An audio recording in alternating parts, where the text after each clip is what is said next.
Hi guys, and welcome back to my channel. So today we'll be working on the topic geodesics. So let's just call it geodesics problem. So, and a geodesic is just like I explained the brachistochrone problem. It's just for you to have like two different points, and then you're looking for the shortest distance for you to probably move for you to get to the other destination. So a geodesic on a surface is a curve along which the distance between 2 points on a surface is a minimum. Like that's what I just explained now. When you have two different points, which point or which path is the shortest path for you to go through? That's just what geodesic is talking about. So now for today's question, but to show that geodesics on a surface of a radius a are its great circle. You can have different questions, but then today is what I'm going to be working on. Probably in my next video I'll work on other questions. So to prove this, the first thing is that you need to know that the polar coordinate for a sphere equals r, theta, phi. For this straight line, you have it to be x, y prime. So for a sphere, you have it to be r, theta, phi. So, and then for a straight line, you have the arc length to be equal to 1 plus y prime squared dx. So for this, it is a bit different. For a sphere, the arc equals, for me to get it, I'll have to probably explain a few things to you. So not just, this is what the answer is actually, but I want to prove it to you, so you don't just cram, so you understand. So here we have the s squared equals the r squared plus r the theta squared plus r sine theta the phi squared, everything squared. And from the question they said radius equals a. Now if radius equals a, it implies if I differentiate r with respect to theta, I will have 0, because the r the theta means anywhere I see any other thing that is not theta here will be 0, so it will be a constant. So I differentiate a, I have 0. So I'll now have my ds, the theta, all squared, because the s equals is the same thing as me writing the s theta.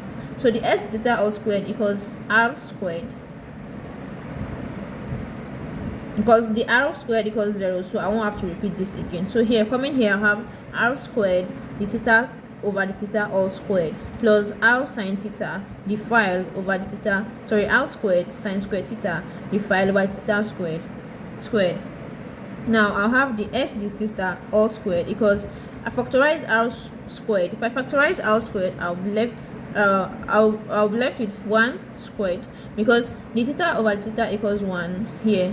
So I now have r squared 1 squared plus sine squared theta phi prime squared, because if I have this, it's the same thing as phi prime. So if you have the y over the x, the same thing as y prime, so the phi over the theta equals phi prime. So that's why I have this. Now I'll take square root of both sides, because I'm looking for the s, not the s squared. So if I take square root of both sides, I'll have everything raised to power half, and here my square root will cancel my square here.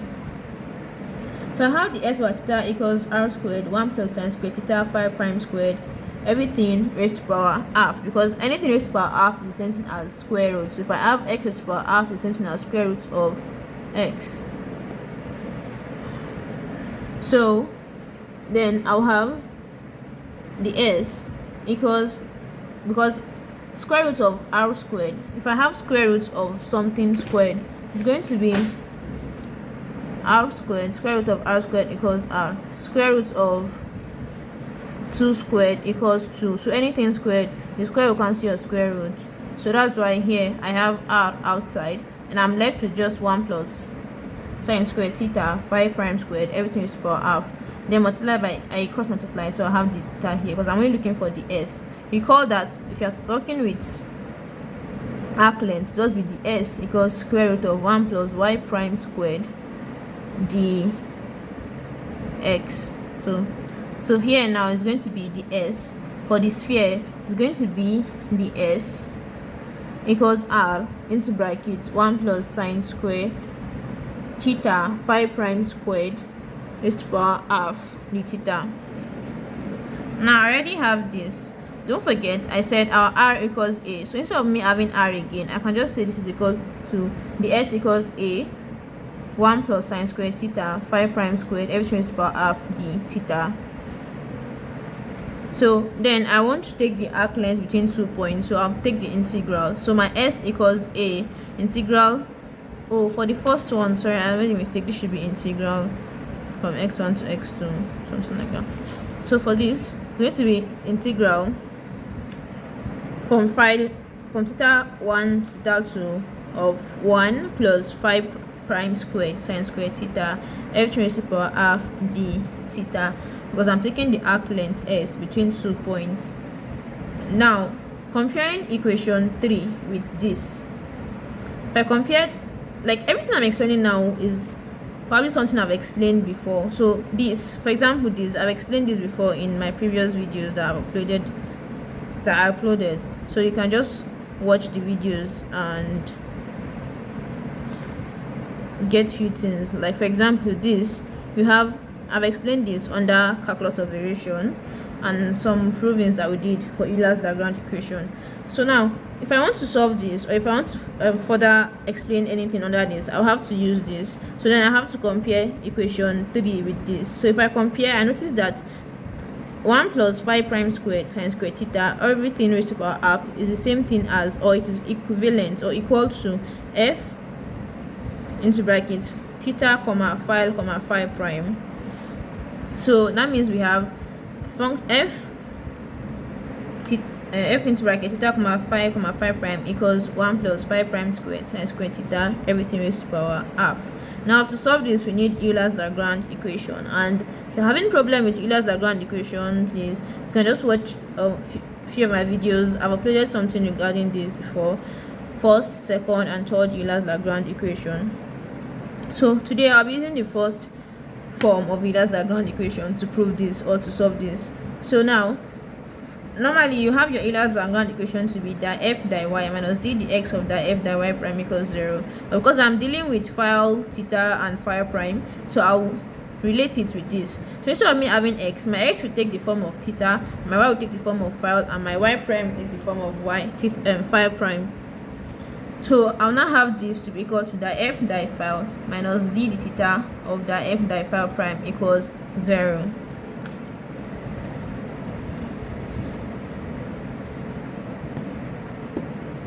So if I have that, it implies I have to look for the f di theta di phi. I also have to look for the f di phi prime for me to solve this equation, right? So the f di phi implies I am differentiating this. I said my f equals this, right? So it means I'm differentiating this with respect to phi. But looking at this equation, I notice that I don't have anything phi here. And if I'm looking for the f di phi, it implies any other thing that is not looking like that is not phi exactly will be treated as a constant. So if I differentiate a constant, I'll have what? 0. That is why when I differentiate this, I have it to be what? 0. Now to differentiate phi with respect the f with respect to phi prime implies I'll differentiate this f with respect to phi prime. That means any other thing that is not phi prime here will be treated as a constant. Now let's do this together. We have f to be equal to 1 plus phi prime squared sine squared theta everything raised to the power half. Now to get my di f di phi prime, I've explained the shortcut to this or the trick to this. So what you're going to do is to bring down the power 1 over 2. Now differentiate the bracket. Don't forget that we're differentiating partially. We are differentiating with respect to phi prime. So any other thing that is not phi prime here, I'll take it as a constant. So this one is a constant, so I'll have 0 plus differentiate phi prime sine squared theta. This will be 2 phi prime sine squared theta using product rule. Then bring down the power, differentiate the bracket, repeat the bracket 1 plus phi prime squared sine squared theta, and reduce the power by 1. So half minus 1 will be minus half. So that means that f phi prime equals 2 will chop 2, or 2 will cancel 2. So I have phi prime sine squared theta into bracket 1 plus phi prime squared sine squared theta, everything raised to the power minus half, which is the same thing as phi prime sine squared theta over 1 plus phi prime squared sine squared theta, everything raised to the power half, because if I have x raised to the power minus 1 is the same thing as 1 over x raised to the power minus half is the same thing as 1 over x raised to the power half. So this is the answer for the f phi prime. So I hope you understand. Other we have it to be this, which is the same thing as what we did, right? Yes. So inserting it into equation 4, which is the Euler-Lagrange equation, the first form, we have it to be 0 minus d the theta of everything, which is what we differentiated just now. So and divide both sides by, or multiply both sides by 0, so that this 0 will go away. So I have, or this negative sign will go away. So I have d the theta of this equals 0. Now I cross multiply because I want to integrate, and if I want to integrate I have to separate. So now if I integrate the y, I'll have what? Y. If I integrate the x, I will have x. So this is the same as integrating dy, so I'll have y. So the same thing here. Now after cross multiplying I have this, so I integrate. So that means if I integrate d of this, I must have this back.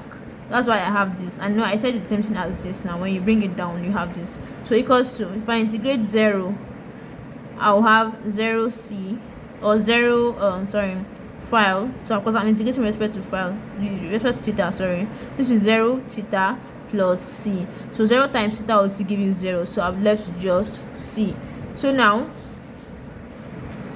I cross multiply. So if I cross multiply, I'll have phi prime sine squared theta equals c into bracket this. So I'm looking, don't forget I said every time you are solving anything regarding Euler-Lagrange equation, you are always trying to reduce all your prime.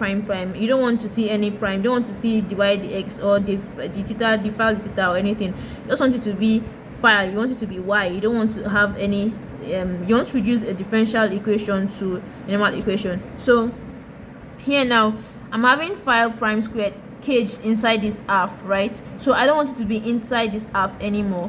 I want it to stand alone. So what I'm going to do is that I'll square both sides. So if I square both sides, I'll have phi prime squared sine 4 theta equals c squared. This will turn to 1, right?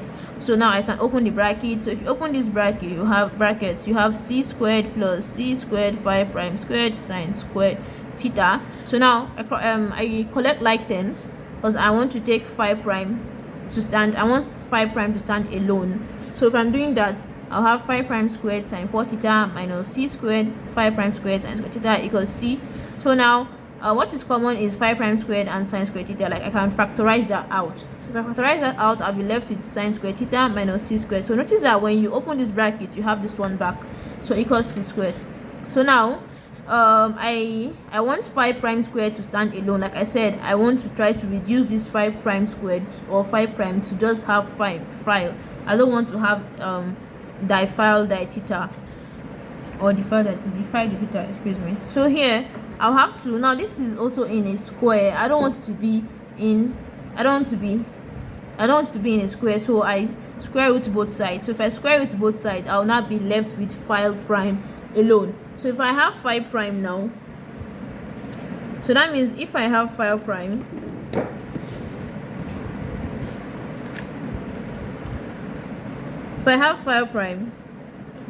it's going to be square root of c squared over sine squared theta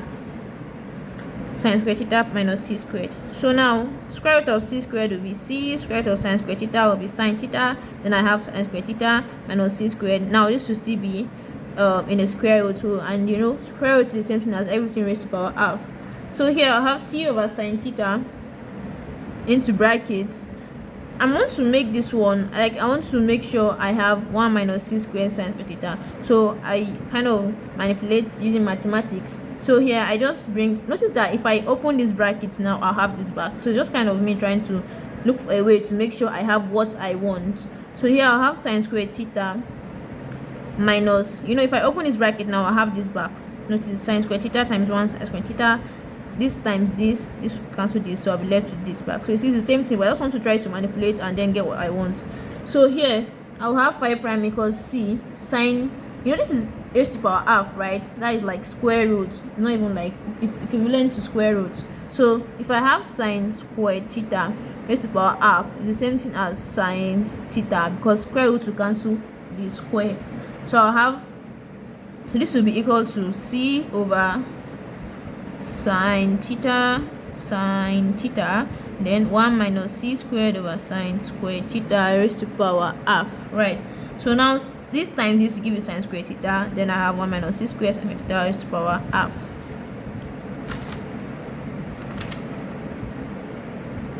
So since I have this,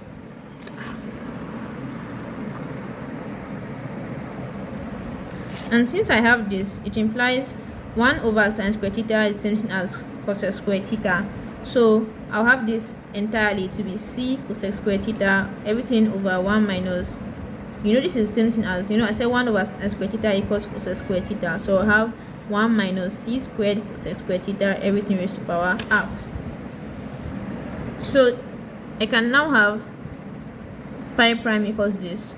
And you should also take note that cos squared theta equals 1 plus cot squared theta under few trig provings, but then I won't have to prove that now. For you to get the proof to that, you can just subscribe to my channel. I'll ensure that I upload a video concerning that, and then you ensure you turn on your notification bell for you to get notified immediately I upload the video, the solution. So for this, I have phi prime equals c cos squared theta over 1 minus c squared 1 plus cot squared theta, everything raised to power half. Now I want to integrate. So if I want to integrate, I have to introduce few things, and I'm going to explain why I'm introducing few things later on. So now I have let u equals to c cot theta, and let phi prime equals, we know that phi prime equals the phi d theta. So if I differentiate this, the u d theta will give me minus c cos squared theta under differentiation. If you differentiate cot, you have minus cos squared theta. So then I cross multiply, I have the u equals minus cos squared theta d theta, right? So now I told you that phi prime is the same thing as the phi d theta. So this is the phi d theta equals c cos squared theta, everything here raised to power half. Then you cross multiply, then I have this. So now it means I want to make use of this here. So anywhere I see c cos squared theta is the same thing as this c cos squared theta, but don't forget you have negative here. That means instead of me writing c cos squared theta, I will have minus du, because du equals this. So that means I won't have to write this again. I'll just have minus du.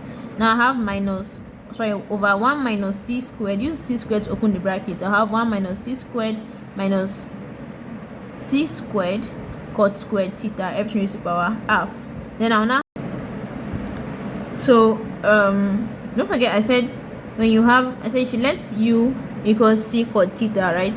So that means u squared will be equal to c squared cot squared theta. That's why I have c squared cot squared theta to be equal to u squared here. Now I can easily integrate. Now if you want to integrate, you have to use recall under integration by trigonometric substitution, which is that when you have something of this form, you let x equals to a sine theta, like whatever you have here, sine theta. So I'll relate it with this to integrate, because I can't integrate except I use this integration by trigonometric substitution. So for me to do this, I'll have my file equals minus du here, then and I say, okay, for me to do this, I don't want this here, I want it to look like this man here. So what I'm going to do is that I'll say let a equals, or let x squared equals 1 minus c squared. So if a squared equals 1 minus c squared, that means anywhere I see 1 minus c squared, I don't want it to be 1 minus c squared again. I'll make it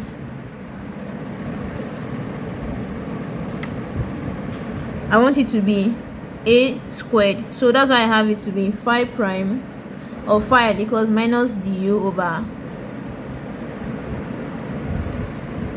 a squared minus u squared.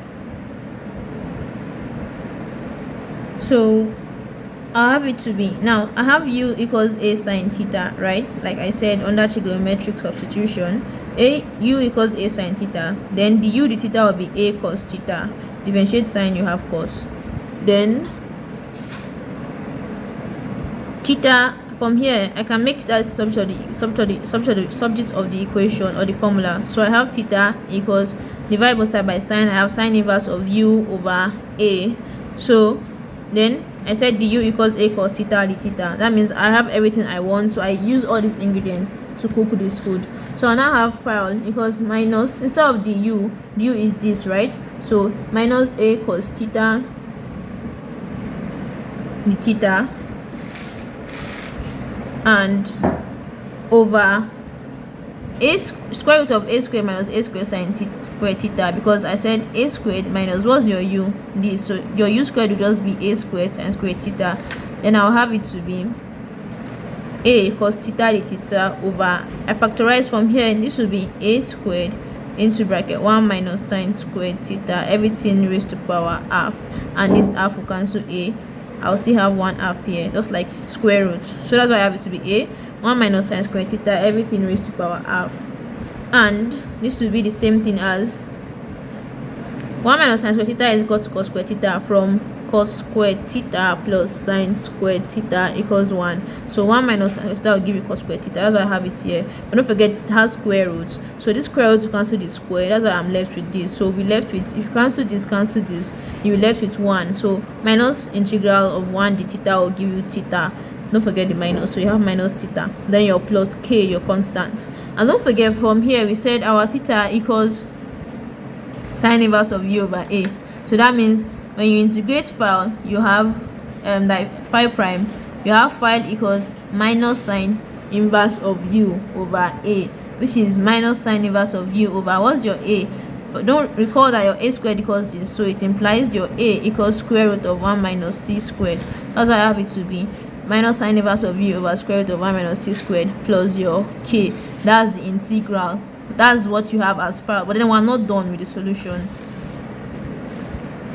Since we have phi equals minus sine inverse of u over square root of 1 minus c squared plus k, I take k to the other side. I have phi minus k equals this. So I take, divide both side by sine, or you just take sine, multiply both side by sine. So you have sine of phi minus k equals minus u over square root of 1 minus c squared. So, and then you recall from the beginning of our solution, I said you should let u equals c cot theta. So if you let u equals c cot theta or k cot theta, it implies that anywhere I see k, anywhere I see u, I put c cot theta. So that means here I'll be having sine phi minus k equals minus c cot theta, then over 1 minus c squared raised to power half. Then here I multiply both sides, or I cross multiply. So I have 1 minus c squared raised to power half multiplied by sine phi minus k equals minus c cot theta. Then I can have cot theta to stand alone. If I have cot theta to stand alone, that means I divide everything by minus c. That's why I have minus c. So you know, if I divide everything by minus c, I'll be having 1 over minus c, which is the same thing as minus c raised to power minus 1. So I have minus c raised to power minus 1 of this. Now my cot theta will be equal to, using if I want to expand this is going to be equal to minus c raised to power minus 1 minus sine 1 minus c squared, everything is power half, sine phi cos k. So sine phi cos k minus the same thing, but here it should be sine k cos phi. So it's under expansion of trig. So I'm going to explain that later too, so you can just kindly subscribe to get notified when I upload that video also. So you have cot theta equals a cos theta plus b sin theta, because I said let your a, everything here I want to take it as a constant. So I say let a equals this, b equals this, so which are my constants. Then I have this equation. I want to multiply through by a sin theta, because I have where I want to get to. Don't forget that when we integrated, we had this, right, which is something we really want. Fine, you keep this. It's going to take us to where we want to go, because the question, remember from the question we said we're looking for the geodesic on a sphere of radius a, that we show that there are its great circle also. So since that is what we want to prove, we have to furthermore with the solution. That's why I'm going through this phase. So you have here, you multiply both sides by a sine theta. Now if I multiply both sides by a sine theta, if I multiply this is the same thing as this. If I have cos theta, it's the same thing as cos theta sine theta. And I said you multiply everything by a sine theta. So this a sine theta, and this is your cos theta. Now sine will cancel sine. I'll be left with a cos theta, because here a, don't forget we have to multiply by a sine theta. So a sine theta. So here to be a sine theta cos phi plus b a sine phi sine theta. Then I'll have this. So if I'm to take x, y, z to be a Cartesian coordinate at points this on the surface of the given sphere of radius a, then I can say x equals a sine theta cos phi, and y equals a sine theta sine phi, and also z equals a cos theta. If that is the case, I come back to this equation. Anywhere I see a cos theta, I put z. Anywhere I see a sine theta cos phi, I put x. Anywhere I see a sine theta sine phi, I put y. That's why I have it to be ax plus by, which is the final equation and the final solution to this problem. So this equation is the equation of a plane passing through the point 0, 0, 0, which is the sphere of a great circle, and it's the final solution to the geodesics on spheres, which is that, okay, sorry, excuse me, equation 6 is our general solution, our final solution, which is what we've been looking for, and this is called the geodesics on spheres for great circles. So I hope you understand. I also explain few things on this point in my next video, why we are using this. Like I said this equation is the equation of a plane passing through this coordinate, right? Why are we using this coordinate? You get to know in the next video. Kindly subscribe and turn on your notification bell to get notified immediately I upload the video. Thank you and have a nice day.